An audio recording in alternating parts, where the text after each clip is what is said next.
अभी सब्सक्राइब करें हमारे YouTube चैनल ईश्वर टीवी को और देखिए वीडियोस सबसे पहले। एकनाथ जी नाम के एक संत थे महाराष्ट्र में। वह गंगोत्री से गंगा जल भरते हैं और अपनी कावड़ यात्रा प्रारंभ करते हैं गंगोत्री से। गंगोत्री से यात्रा चली रामेश्वरम, सीधा उत्तर से दक्षिण भारत का एक कोना, फिर पूरा भारत पार करके दूसरा कोना है ना। हिमालय की चोटियों में गंगोत्री है और यहाँ समुद्र के तट पर रामेश्वरम है। पूरा भारत पैदल उन्होंने पार किया।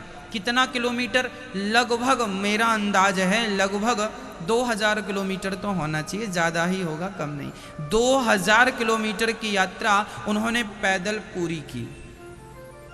और जब वो मंदिर के पास, शिवलिंग के पास पहुंच गए संत एकनाथ जी, तो उन्होंने देखा कि मंदिर के बाहर एक गधा प्यास से तड़प रहा था। उस तड़पते हुए गधे को उन्होंने देखा और अपनी गोद में उनका सिर रखा और अपनी कावड़ का जल, गंगा जल उन्होंने उस गधे को पिला दिया। लोगों ने कहा, अरे एकनाथ, इतनी दूर से चलकर आए, वर्षों में हमारी यात्रा पूरी हुई और शंकर जी को जल चढ़ाते तो शंकर जी मिलते, तुमने गधे को पिला दिया। तब एकनाथ जी ने कहा, आपके शंकर जी अंदर हैं, हमें तो इस गधे में ही हमारे भोलेनाथ का दर्शन हो रहा है।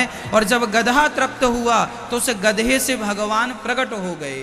अरे भक्त एकनाथ, तुमने हमें इस रूप में भी पहचान लिया। हर रूप में ईश्वर ही है। हर रूप में कौन है मैया? अनेक रूप रूपाय विष्णवे प्रभु विष्णवे। हर रूप में ईश्वर ही है। तो सब में भगवान को देखा जाए तो संसार भी सत्य है, और सब में भगवान को ना देखकर केवल स्त्री पुरुष को देखा जाए तो संसार मिथ्या है। समझ में आ गया?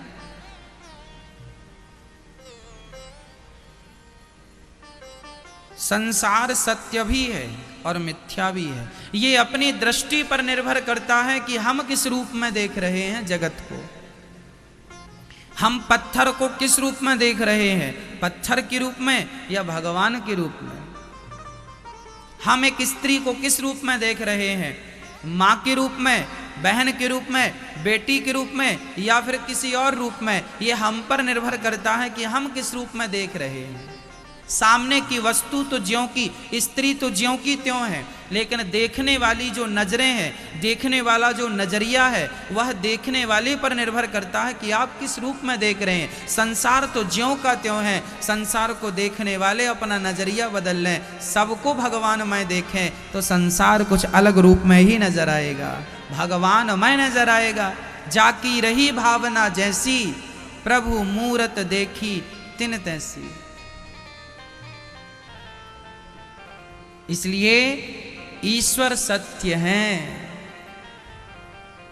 ना।